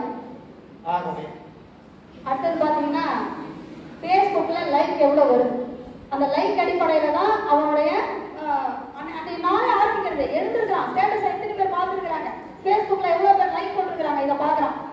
ஒருத்தன் போட்டான் பார்ட்டி வச்சிருக்கேன் அப்படின்னு லைக்ஸ் விழுந்தது, கல்யாணம் வச்சிருக்கிறேன் லைக்ஸ் விழுந்தது, சரிங்களா, தங்கைக்கு திருமணம் லைக்ஸ், பார்ட்டி செட்டு வைக்கிறான் அதுக்கு லைக்ஸ் போட்டுருக்கான். அப்போ அந்த லைக்ஸ் அப்படிங்கிற விஷயம் எதற்கு போட வேண்டும் எதற்கு போடக்கூடாதுங்கிறத தன்னுடைய 6வது அறிவு சிந்திக்கக்கூடிய அளவில் கூட இல்லாமல் அந்த ஊடகங்கள் அவனை சீரழித்து அவனை அடிமைப்படுத்தி வைத்துள்ளதுங்கிறது சந்தேகமே இல்லை. அடுத்தது பாத்தீங்கன்னா வகுப்படுத்திட்டு இருக்கிறேன், மேடம்லாம் எப்படின்னா அந்த பிடி பீரியடே கடன் வாங்கி நடத்தக்கூடிய ஆசிரியர்கள் பார்த்துருக்கீங்களா, அந்த மாதிரி நினைக்கிறேன். பாடம் நடத்திட்டு இருக்கிறேன், ஓடுறான் என்னடா இது, நான் வகுப்பு விட்டு ஓடி போய் பாக்குறேன், ஓடி போய் படியை இறங்கி பார்த்துட்டேன், ஒருத்தனையும் காணோம். திரும்ப கிளாஸ்ல வந்து கேட்கிறேன், என்னடா ஓடுறான் ஏன் சண்டையா என்னமோ தெரியல.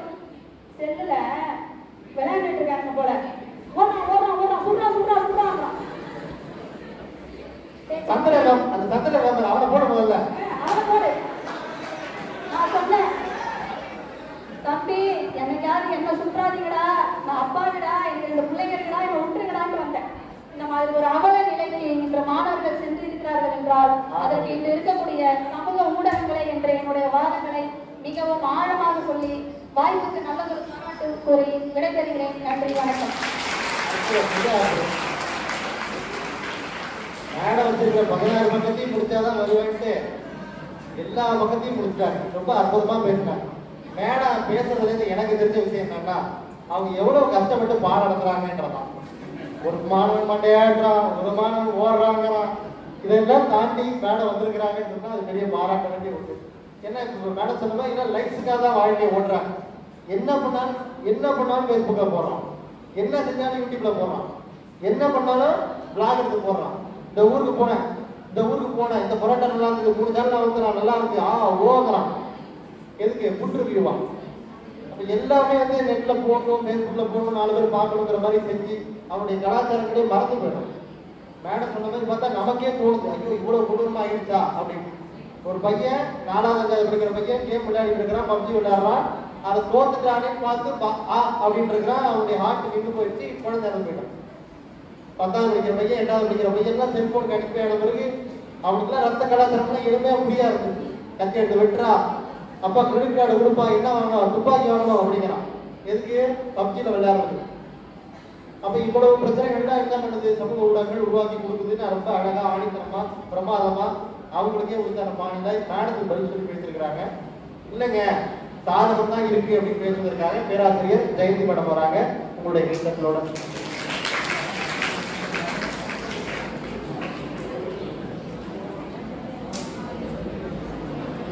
அவையோர்கள் அனைவருக்கும் என்னுடைய முதல்வன் வணக்கத்தை தெரிவித்துக் கொள்கிறேன். மற்றும் என்னுடைய பட்டிமன்ற நடுவராக இருக்கும் அவர்களுக்கும் என்னுடைய வணக்கத்தை தெரிவித்துக் கொள்கிறேன். அதாவது என்னுடைய சகோதரி அவர்கள், ரொம்ப நெருங்கிய சகோதரி, என்னுடைய ஆசிரியர் சகோதரி ராஜபாரதி அவர்கள். பாவம், ரொம்ப சொல்றதுக்கு எனக்கு வருத்தமா தான் இருக்கும். அதாவது அவங்களுக்கு வந்து சாதகம் இருக்கிறதே தெரியலன்னு நினைக்கிறேன். அவங்க பாதகத்தை மட்டும்தான் பாக்குறாங்க. அப்ப பாதகனா என்ன? நம்ம பாக்குற பார்வையில இருக்க பாதகத்தை. இப்ப நம்ம முன்னாடி ஒரு ஸ்டூடெண்ட், நம்மளுடைய மாணவன் வரான், அவன் ஒரு தப்பு பண்றான். தப்பு பண்ணனா அவங்ககிட்ட இருக்கிற கெட்டதை பார்க்கக்கூடாது, அவங்ககிட்ட இருக்கிற நல்லதை பார்க்கணும். அப்பதான் அந்த மாணவன் தான் செய்யறது தப்புன்றதை திருத்திக்குவான். அதனால சாதகம் தான் செய்த போகுது அப்படின்னு தெரியாம பாதகத்தை பத்தி பேசிட்டு இருக்காங்க என்னுடைய எதிரணியை சேர்ந்த பாரதி அவர்கள். அதாவது சமூக ஊடகங்கள் மாணவர்களுடைய வளர்ச்சிக்கு சாதகமா பாதகமா அப்படின்றத நம்முடைய தலைப்பு. இதுல மாணவர்களுடைய வளர்ச்சிக்கு சமூக ஊடகங்கள் சாதகம் தான் என்பது என்னுடைய வாதமாக நான் இங்க வைத்துள்ளேன். அதாவது அவங்க சொன்னாங்க, முடிவு என்ன அப்படின்னு கேட்கிறாங்க. முடிவு என்ன அப்படின்னு நம்முடைய நடுவரை பார்த்து கேட்டாங்க. என்ன முடிவு என்ன அப்படின்னு கேட்கும் பொழுது 10 பக்கம் வரைக்கும் நீங்க பேசிருக்கீங்க, என்ன நடக்க போகுது, ஏது நடக்க போகுதுன்றத முன்னாடியே போன் வச்சுட்டு இங்க நடக்கிற நிகழ்வுலாம் எடுத்துட்டு போய் கடைசி எங்களுக்கு தான் பாதகமா இருக்குன்னு சொல்ல போறீங்க அப்படின்னு சொன்னாங்க. ஆனா பாதகம் கிடையாது, சாதகம் என்றதுதான் நம்மளுடைய முடிவு. அதாவது வாழ்க்கை என்பது வார்த்தைகளில் உள்ளது, வாழ்க்கை என்பது வார்த்தைகளில் உள்ளது அப்படின்றது ஒரு அழகான ஒரு செய்தி மூலம் நான் தெரிவிக்கிறேன். ஒரு இரவு நேரத்துல ஒரு நிகழ்வுல பிச்சை எடுக்கிறவர் அப்படியே போயிட்டு இருக்கிறாரு. போயிட்டு இருக்கும்போது பாத்தீங்கன்னா ஒரு வீட்டுக்கு எதிர்காப்பா நின்று, அம்மா ஏதாவது இருந்தா போடுங்க அப்படின்னு கேட்கிறாரு. அதுக்கு அந்த வீட்டுல இருக்கிற அம்மா அங்க இருந்து உள்ள இருந்து வராங்க. உள்ள இருந்து வரவங்களை பார்த்துட்டு அம்மா ஏதாவது சுடுங்கன்னு கேட்கும் பொழுது அந்த அம்மா பழைய சோறை எடுத்துட்டு வராங்க. பழைய சோறு எடுத்து வந்து போடும்போது, என்னம்மா பாக்குறதுக்கு அப்படியே மகாராணி மாதிரி இருக்கிறீங்க, நீங்க போய் பழைய சோறை போடலாமா அப்படின்னு சொல்லிட்டு, அப்படியாப்பா சொல்லிட்டேன்னு சொல்லிட்டு உடனே என்ன பண்றாங்க, கிடுகிடு உள்ள போயிட்டு குக்கர்ல வெந்துட்டு இருக்கிற இட்லி அப்படியே சூடா எடுத்துட்டு வந்துடுறாங்க. அப்ப முடிவு என்பது வந்து என்னுடைய பட்டிமன்ற நடுவர் எடுக்கின்ற தீர்ப்பிலே இருக்கிறதே ஒழிய பாதகம் என்பது கிடையாது, அந்த சாதகம் என்பதை நான் நிரூபிக்க. ஏன் மேடம் அந்த பிச்சைக்கார கதையை சொல்லிதான் இந்த இந்திய பகுதி பேசுறோம் மேடம். என்ன பார்த்தா அப்படி உங்களுக்கு தெரியுதா? இரண்டாவதாக என்னுடைய பாதகத்தை பத்தி சொன்னாங்க, ஸ்டேட்டஸ் சொன்னாங்க. ஸ்டேட்டஸ்ங்கிறது என்ன? நம்ம ஒவ்வொரு தடவை நம்மளுடைய மனசுல இருக்கிறதையோ இல்ல முக்கியமான நிகழ்வுகளை தான் நம்ம ஸ்டேட்டஸா போடுறோம். அந்த ஸ்டேட்டஸை கூட என்ன பண்றாங்க, வந்த உடனே உட்காந்துக்கிட்டு யார் என்ன ஸ்டேட்டஸ் போட்டிருக்காங்க, யார் என்ன பாக்குறாங்க அப்படின்னும் போது அவங்க மீடியாவை பார்க்குறாங்க, மீடியாவை பார்க்காம கிடையாது. அதாவது இன்னைக்கு இருக்கிற சமூக ஊடகங்கள்னு பார்த்தோம்னா நமக்கு வலைதளத்துல யூடியூப் இருக்கு, முகநூல் இருக்கு, அதுக்கப்புறம் நமக்கு வாட்ஸ்அப் இருக்கு. இது எல்லாமே பார்த்தீங்கன்னா இன்னைய நூற்றாண்டு நம்ம எந்த காலகட்டத்தில் வாழ்றோம்? 1947 வாழ நம்ம இந்த 2024 நடை போட்டுட்டு இருக்கோம். இன்னைக்கு இருக்கிற மாணவர்கள் எல்லாமே அப்டேட் உடனுக்குடன் இன்னைக்கு வளர்ச்சியான நம்ம வல்லரசு நாடு அறிவியல் யுகத்தை நோக்கி நம்ம போயிட்டு இருக்கோம். அப்படின்னும் போது இன்னமும் நமக்கு நியூஸ் பேப்பர் எடுத்துக்கிட்டு இன்னைக்கு வரலாற்று காலத்தை எடுத்துக்கிட்டு அதை போய் நம்ம பார்த்துட்டு இருக்க முடியாது. இன்னைக்கு நம்ம பார்க்கும்போது நம்மளுடைய அறிவியல் விஞ்ஞானம் வளர்ந்துருக்கு. ஆனால் மாணவர்கள் பார்த்தீங்கன்னா இன்னைக்கு கம்ப்யூட்டர் துறையிலையோ மற்றதுலையோ பல சாதனைகளை நிகழ்த்தி கொண்டு இருக்கிறாங்கன்றது தெரியும். மாணவனுடைய வாழ்க்கை எந்த விதத்தில் பாதிக்குது கிடையாது. அவன் வந்து பார்க்குற நல்ல செய்தியை எடுத்துக்கிற நல்லது. அதாவது நம்மளுடைய குருஜி அவர் சொல்லுவாரு, குருதேவ ஸ்ரீ ரவி சொல்வார். என்ன சொல்றாருன்னு கேட்டீங்கன்னா, சோசியல் மீடியானா என்னன்னு கேட்டீங்கன்னா, அதாவது ஒரு மாணவன் வந்து ஒரு இதை எடுத்துக்கிட்டு ஒரு போன் எடுத்துக்கிட்டு செய்தியை பார்க்குறான். செய்தியை பார்க்கும்போது அவன் கெட்ட செய்தியை பார்த்துக்கிட்டே இருந்தா கூட அவனுடைய பிரைன் மைண்ட் என்ன பண்ணுவான்னு கேட்டா பிசிக்கலாவே அந்த செய்தியை கெட்ட செய்தியை ஓரளவுக்கு தான் எடுத்துக்கும், மற்ற செய்தியை எடுத்துக்கான்னு சொல்றேன். அப்படின்னும் போது மீடியாக்கள் வந்து பார்த்தீங்கன்னா வந்து எந்த விதத்திலையும் மாணவர்களை பாழ்படுத்த மாணவர்களினுடைய வளர்ச்சிக்கு தான் உதவுதே ஒழிய மாணவர்களை பாழ்படுத்தவில்லை என்பது என்னுடைய தீர்ப்பாக இருக்கிறது. அடுத்து ஒன்று சொன்னாங்க. அடுத்ததான் பார்த்தீங்கன்னா நம்முடைய முதல்வர் பத்தி சொன்னாங்க. ஐயா வரும்போதே பார்த்தீங்கன்னா போன் வாங்குறாங்க அப்படின்னு சொன்னீங்கன்னா எதுக்காக போன் வாங்குறாங்க அப்படின்னா மாணவன் வந்து பாடத்தை வந்து என்ன பண்றான் அப்படின்னு கேட்டீங்கன்னா இப்ப நீங்க பாத்தீங்கன்னா நம்மளுடைய முதல்வர் அதாவது நான் முதல்வன் கிளாஸ், இந்த நான் முதல்வன் கிளாஸ்ன்றது நீங்க தமிழக அரசு அறிவித்த ஒரு திட்டம். இன்னைக்கு பாத்தீங்கன்னா மாணவன் வந்து வளர்ச்சி அடையணும். இன்னைக்கு தொழில்துறையில இருக்கட்டும் மற்ற துறையில இருக்கட்டும் தனிப்பட்ட முறையில தன்னுடைய திறமைகளை வளர்ப்பதற்காக முதல்வரால் ஏற்படுத்தப்பட்ட ஒரு திட்டம் தான் என்னது அந்த நான் முதல்வர் திட்டம். அப்படின்னும் போது எப்படி வந்து போன் வந்து சாதகமா தான் இருக்குமே ஒழிய அங்க பாதகமா அமைவதற்கு எந்த விதமான ஒரு வாய்ப்பும் அங்க கிடையாது என்பதை நான் கூறுகிறேன். இன்னொன்று இனிய உணவாக இன்னாத குரல் தனி இருப்ப காய் கவர்ந்திருக்கு அப்படின்னும் போது வள்ளுவர் என்ன சொல்லியிருக்காரு அப்படின்னா, அதாவது பழங்களும் இருக்கு காய்களும் இருக்கு. நம்ம பழத்தை தான் பார்க்கவே ஒழிய காய்களை பார்க்க மாட்டோம் இல்லையா, பழங்களை தான் வச்சுக்கலாம். அது போல மீடியாக்கள் இன்னைக்கு வளர்ந்த சமூக ஊடகங்கள் வந்து மாணவர்களினுடைய வளர்ச்சியை பாதிக்கவில்லை. நாம் கனிகளை மட்டும்தான் எடுத்துக்கொள்ள ஒழிய காய்களை நாம் விட்டு விடுகிறோம் என்பது ஒரு அழகான ஒன்றாக கூறுகிறார். இன்னொரு நிகழ்வு என்னன்னு கேட்டீங்கன்னா மீடியாக்கள் மூலம் மாணவர் பெற்று போறாங்க அப்படின்னு சொல்றாங்க. அப்படிலாம் கிடையாது. மாணவர்கள் சமுதாயம் தான் இன்னைக்கு எல்லாமே கேட்கறாங்க. இன்னொரு சின்ன உதாரணம், ஒரு சிறுமி மித்ரா அவங்க பாத்தீங்கன்னா நோய் ஒரு அரிய வகை மரபணு நோய். அந்த மரபணு நோய் தாக்கப்பட்டு டாக்டர்லாம் போய் காட்டுறாங்க. அப்படி காட்டும் போது பாத்தீங்கன்னா டாக்டர் சொல்றாரு 2.5 கோடி ரூபாய் செலவாகும். அதை நம்ம ஒவ்வொருத்தருமே நம்ம குழந்தைக்கு எப்படி இருக்கு, என் குழந்தைக்கு எப்படி இருக்கு, யாராவது ஹெல்ப் பண்ணுதுன்னு சொல்ல முடியாது. உடனே மீடியாக்கள் மூலம் வலைதளங்கள் யூடியூபா இருக்கட்டும், வாட்ஸ்அப் இருக்கட்டும், எல்லாத்துலயுமே அதை என்ன பண்றாங்க, செய்தியை பரப்புறாங்க. அப்படி பரப்புவதன் மூலம் மாணவர்களா இருக்கட்டும் மற்ற சமூக சம்பவங்களா இருக்கட்டும் அவங்கள்ட்ட இருந்து அவங்களுக்கு கலெக்ட் ஆன பணம் எவ்வளவுனா 16 கோடி. உங்களுக்கு தெரியும். அப்ப நம்மளுடைய நாட்டில் எந்த ஒரு நிகழ்வு நடந்தாலும் கூட உடனுக்குடன் நம்மளுடைய நிகழ்வுகள் நமக்கு தெரியப்படுத்துறதுன்னா மீடியா தான். அதனால மீடியா என்பது நமக்கு சாதகம். இன்னைக்கு எல்லாமே இப்ப நம்மளுடைய ஐயா நடுவர் ஐயா நான் வர காலையில கிளம்பி இத்தனை மணிக்கு போறேன், இத்தனை மணிக்கு வரேன் அப்படின்னு சொல்றாரு. டக்குனு போன் எடுத்து டக்கு சொல்லிட்டே இருக்காரு. இப்ப நாம எப்படி பேசிக்கிட்டு இருக்கோம் எல்லாமே பார்த்தீங்கன்னா மீடியாக்கள் சமூக ஊடகங்கள் தான் நமக்கு முக்கிய காரணமா இருக்கின்றன. அதனால நான் வந்து என்ன சொல்றேன் அப்படின்னு கேட்டீங்கன்னா இன்னும் ஒரே ஒரு செய்தியை மட்டும் சொல்லிட்டு என்னுடைய உரையை முடிச்சுக்கிறேன். வீட்டு பாடம் கொடுக்குறோம். நாங்க இதோட நடத்த வேண்டாம், நாங்க அப்படியே செல்லுலயே பாத்துக்கிறோம் மேடம் அப்படின்னு சொன்னாங்க. கண்டிப்பா இன்னைக்கு பையன்களுடைய இதெல்லாம் பார்த்தோம்னா யாரும் புக் எடுத்து படிக்கிற எல்லாமே கிடையாது. அவன் எல்லாமே செல்லுல பார்த்து பழக்கப்பட்டுட்டான். அப்படி இருக்கும்போது அவன் என்ன பண்றான், நான் செல்லுல ஓபன் பண்ணி எல்லாமே வந்துருது. கொரோனா நம்ம கொரோனா டைம்ல என்ன பண்ணோம், புக் எடுத்து படிச்சுக்கிட்டு இருக்கோம், கிடையவே கிடையாது. அன்னைக்கு எல்லாம் என்ன பண்ணாங்க, எல்லாருமே எங்க வீட்டுல உத்தரகட்டை எத்தனை இருக்கு நின்றுட்டு இருந்தாங்க. சில பேர் ஓடு எத்தனை இருக்கு நின்றுட்டு இருப்பான். என்ன பண்றதுன்னு தெரியாம வீட்டுல இருக்கிற அரிசி எல்லாம் எடுத்து வச்சு இதுல எத்தனை அரிசி இருக்குன்னு இருப்பான். ஜோதி மேடம்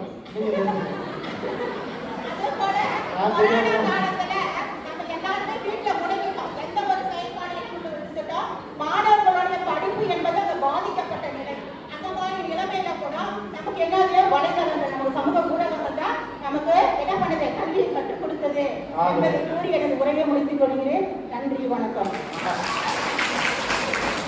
அதாவது மேடத்தோட கிளாஸ்ல யாராலையும் பேசவே முடியாது.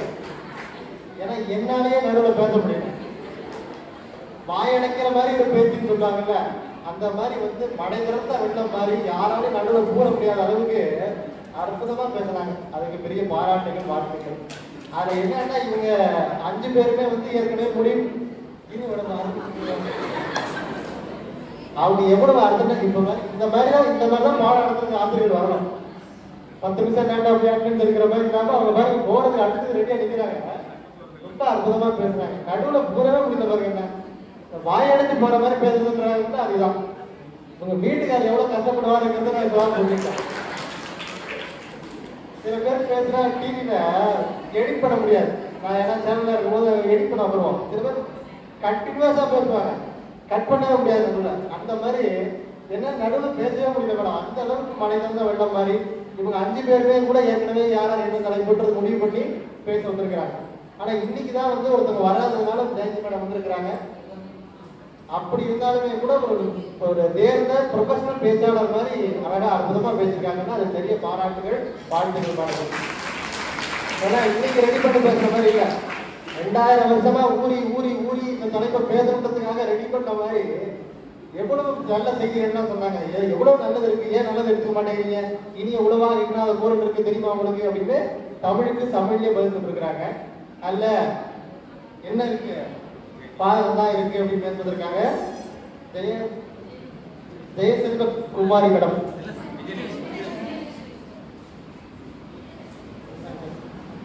விஜயலட்சுமி மேடம் வராங்க. இவங்க போற போக்க பார்த்தா எனக்கு பயமா இருக்கு. சார் அறிமுகப்படுத்தும் போது எல்லாம் கொஞ்சம் புதுசா பேசுறாங்க சார், கொஞ்சம் பார்த்தாலும் சார் பேசுவாங்கன்னு தான் சொன்னாரு என்கிட்ட. ஆனா இவங்களாம் பேசுறத பார்த்தா என்ன தூக்கி போட்டு பிடிப்பாங்க தீர்ப்பு சொல்றதெல்லாம். எனக்கு போறதுக்கே பயமா இருக்கு. போறதுக்கே எனக்கு எப்படி தீர்ப்பு சொல்லலாம் கேட்பாங்க சட்டையை. இவங்க பார்த்தா கொஞ்சம் பயப்படுற மாதிரி இருக்காங்க. பாவம். சபையில் கூடியிருக்கும் அனைவருக்கும் இந்த பட்டிமன்றத்துக்கு தலைமை ஏற்று நடக்கும் தலைவருக்கும் என் முதற்கண் வணக்கத்தை தெரிவித்துக் கொள்கிறேன். சமூக ஊடகங்கள் ஆரோக்கியம் தான். ஆரோக்கியம் எந்த அளவுக்கு ஆரோக்கியம்ன்றது நம்ம எதிரணியினர் பேசினாங்க.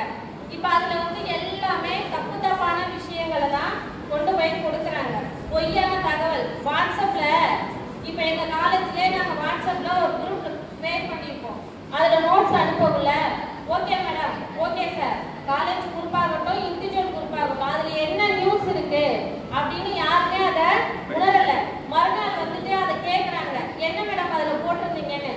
ஒரு விஷயத்த அதை கூகுள்ல போய் சர்ச் பண்ணி பாக்குற அளவுக்கு திறமை வளர்த்துருக்கே தவிர அந்த பசங்களுக்கான மென்டாலிட்டி இல்ல அப்படின்றதுதான் இந்த பேச்சு.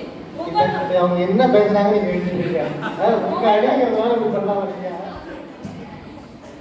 10 பேருக்கு அனுப்புனா சாய்பாபாவோட அருள் உங்களுக்கு கிடைக்கும், நாளைக்கு நல்ல செய்தி வருவோம். என்னன்னு தெரியாமலே ஃபார்வர்ட் பண்ணோம். அவன் ஒரு 10 பேருக்கு ஃபார்வர்ட் பண்ணுவான். ஆன்லைன் விளையாட்டுகள் நம்ம இப்ப வெளியில விளையாடுற விளையாட்டுகள் தான் நம்மளுக்கு ஆரோக்கியத்தை கொடுக்கும். வாட்ஸ்அப்ல சுடுறான்னு சொல்றாங்க.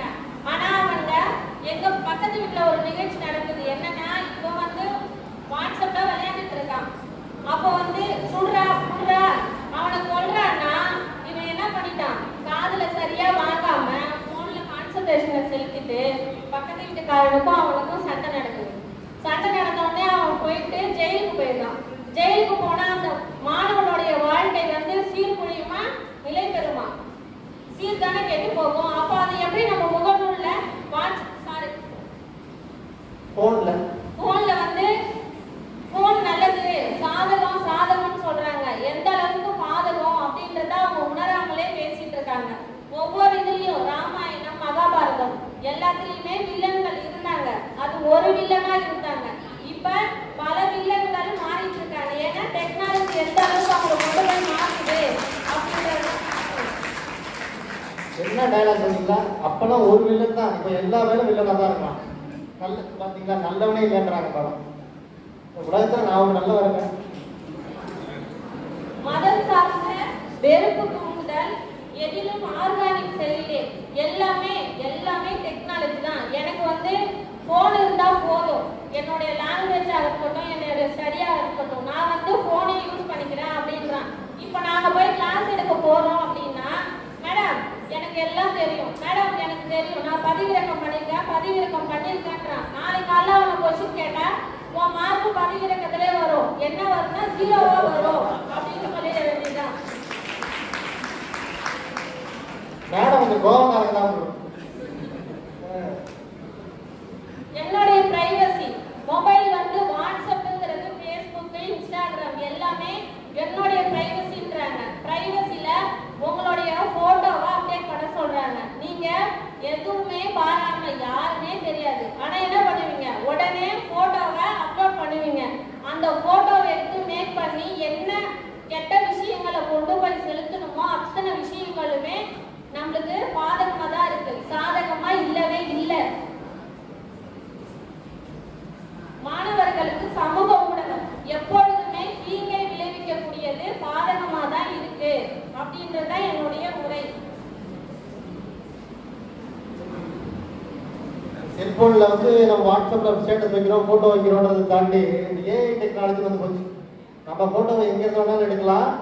நீங்க வந்து QR கோட்ல ஸ்கேன் பண்ணீங்கன்னா ஒரு கல்யாணத்துக்கோ ஒரு ஃபங்க்ஷனுக்கோ போறீங்கன்னா உங்க போட்டோ எங்கெங்கெல்லாம் இருக்கோ, உங்க முகம் எதோட கரெக்ட் ஆகுதோ அந்த முகத்தை மட்டும் இருக்கிற போட்டோஸ் எல்லாம் செலக்ட் பண்ணி உங்களுக்கு மெயில் அனுப்பலாம். அப்படின்னா டெக்னாலஜி வந்து போச்சு. நான் மலேசியாவுக்கு போகும்போது நடந்துட்ட ஃபங்க்ஷன்ல நான் என்னுடைய போட்டோ வந்து கொடுத்துட்டு QR கோட்ல ஸ்கேன் பண்ணிட்டேன். நான் எங்கெங்கெல்லாம் போட்டோலாம் இருக்கிறேன், எந்தெந்த இடத்துல நான் நிற்கும் போது போட்டோ எடுக்கிறாங்களோ நான் இருக்கிற இடத்துல இருக்கிற போட்டோ மட்டும் எனக்கு மெயிலில் வரும். அப்படின்னா என்ன அர்த்தம்னா நம்முடைய முகத்தை ஒரு வாட்டி ஸ்கேன் பண்ணால் போதும், நீங்கள் எங்கே இருந்தாலும் உங்களை அசஸ் பண்ணக்கூடிய ஒரு டெக்னாலஜி வந்து போச்சு. இப்போ பார்த்தீங்கன்னா நம்ம முகத்தையும் மாற்றி வேற ஒருத்தர் மாதிரி, முருகர் மாதிரி, ஒரு கிருஷ்ணர் மாதிரி, இல்லை வேற ஒரு ஆக்டர் மாதிரி நம்முடைய முகத்தை மாற்றக்கூடிய மார்க்கிங் டெக்னாலஜிலாம் வந்து போச்சு. முன்னெல்லாம் மார்க்கிங் டெக்னாலஜிங்கிறது ரொம்ப ரேர். யாராவது ஒருத்தவங்க தான் ஒருத்தருடைய ஃபோட்டோ எடுத்து மாற்ற முடியும். இப்போ என்னன்னா சாதாரணமாக செல்லோட ஆப் போதும் வேற ஒருத்தருடைய ஃபோட்டோவை வேற ஒருத்தருடைய ஃபோட்டோவை நம்மளால மாற்ற முடியும், அவங்க பேரை கெடுக்க முடியுங்கிற மாதிரி ஒரு கலாச்சாரம் மாறிக்கிட்டு இருக்கு, டெக்னாலஜி வளர்ந்துக்கிட்டு இருக்கு. அது கெட்டவங்க கிடைச்சா என்ன ஆகும், மாதமாக தான் போகும்னு மேடம் சொல்றாங்க. இப்போ கொரோனா பீரியட்ல எங்க எதிரணி தமிழம்மா சொன்னாங்க, கொரோனா பீரியட்ல வந்து நம்ம எல்லாத்தையும் மொபைல்லே போட்டோம் அப்படின்னு சொன்னாங்க. இப்போ நம்ம எதுக்கு வேலைக்கு வரணும், நம்மளும் வீட்டுல இருந்தே எல்லாத்தையும் அதிலே அப்லோட் பண்ணலாமா? ஏமா பண்ணலாமா? பண்ண முடியுமா? கொரோனா பீரியட்ல சண்டையெல்லாம் வேண்டாமா, சண்டைனா அப்புறம் கீழே பார்த்துக்கலாமா? இப்போ ஸ்டேட்டஸ் போடுறாங்க. மேடம் கேட்குற துணியிலே தெரிஞ்சு பார்த்தீங்களா, நான் வைக்க போறது நல்லா இல்லை உனக்கு பாவம், அவரு பாவம். ஸ்டேட்டஸ் போடுறாங்க, ஓகே ஸ்டேட்டஸ் போடுறது நல்லதுன்னு நினைச்சிட்டு போடுறாங்க. இன்னைக்கு காலையில நடந்த விஷயத்த ஸ்டேட்டஸ் போடுறாங்க. அதுல மேக்சிமம் எல்லாரும் யூஸ் பண்றது என்னன்னா ரெட் கலர் ஹார்ட் சிம்பிள். அந்த சிம்பிள் எல்லாருக்கும் எதுக்கு யூஸ் பண்ணணும்னே தெரியாம போறீங்க. ஒரு நல்ல விஷயத்துக்கும் அந்த ஹார்ட் சிம்பிள் தான், தீய விஷயத்துக்கும் ஹார்ட் சிம்பிள் தான் போறீங்க. இது வந்து பாதகம் தான், சாதகம் கிடையவே கிடையாது. வெறும் குட் மார்னிங்கே அனுப்புறாங்க நம்ம பேர். இவன் குட் மார்னிங் சொல்லியா வெளியே போகிறதுக்கு டெய்லி அனுப்புறான் குட் மார்னிங். அவனெல்லாம் கண்டுபிடிச்சி விட்டு தூக்கி போட்டு மேடம். எனக்கே இப்போ ஃபோன் வருதுன்னா ஃபோன்ல வந்து நிறைய தவறுகள் இருக்கு. யாராவது ஒருத்தவங்க ஃபோன் பண்ணக்குள்ள இன்னொருத்தவங்க அந்த லைனுக்கு வராங்க. இது எங்க வீட்டுல நடந்த பிரச்சனை.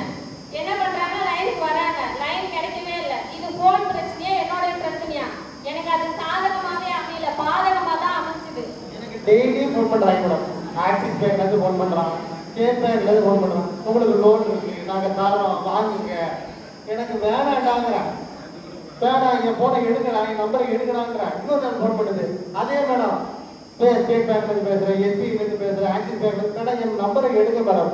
சார் அது வேற பொண்ணு, இப்போ நான் வேற பொண்ணு, நீங்கள் ஃபோனை அட்டன் பண்ணிட்டு வேணாம்னு சொல்லிட்டு வச்சிருங்க அப்படிங்குது. என் நம்பரை எடுத்து சொன்னீங்கன்னா எடுக்க மாட்டேங்குது. 40 நாளாக சொல்கிறேன், 40 நாளாக ஃபோனை வைக்கிறேன், 40 நாளாக ஃபோனை வைக்கிறேன், 40 நாளாக ஃபோனை வைக்கிறேன், திரும்ப பண்ணுறாங்க.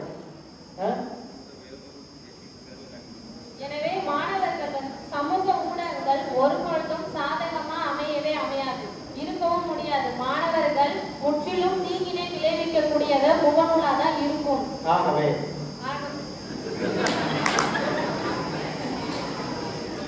தீங்கினை உருவம் அச்சய பாத்திரமாக இருக்கிறது என்பதுதான் உண்மை. இதுவே எனது வாதம். ஒரு சிறு கவிதை. புதர்களை கூட பக்குவப்படுத்தி நற்பயிர்களை உருவாக்கும் விளைநிலமே ஆசிரியர்கள். தவறுகளை திருத்த தண்டனை கொடுத்து, திறமையை ஊக்குவிக்கும் பரிசு கொடுத்து, சிந்தனையை தூண்டி சிற்பங்களை செதுக்கும் சிறந்த சிற்பிதான் ஆசிரியர்கள்.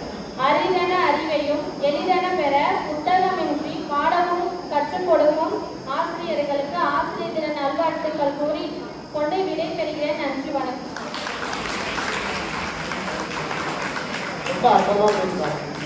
இயற்பியல் துறையிலேருந்து அற்புதமா என்னென்ன சொல்ல முடியும்?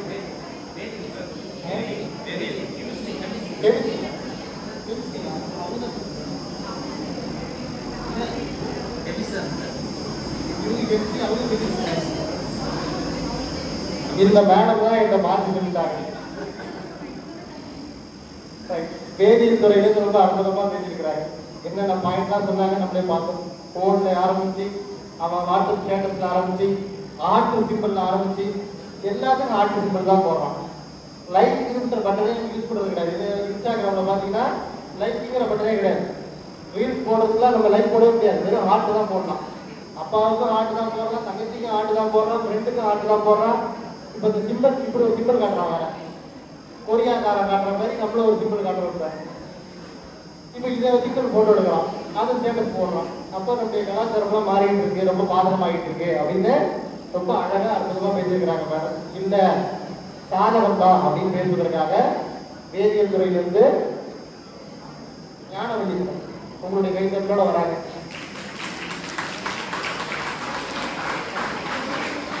வேதியியல் துறையில மேட்சிங்கா வருவாங்களோ? இங்கு அறையில் கூடியிருக்கும் அவையோர் அனைவரையும் வணங்கி இந்திய ஊடகங்கள் மாணவர்களுக்கு சாதனமே என்ற உரையை ஆரம்பிக்கிறேன். ஐயா, நீங்க திரும்ப தெரிஞ்சுட்டீங்க. வந்தீங்க எப்படி காலேஜுக்கு எப்படி வந்தீங்க? கல்லூரி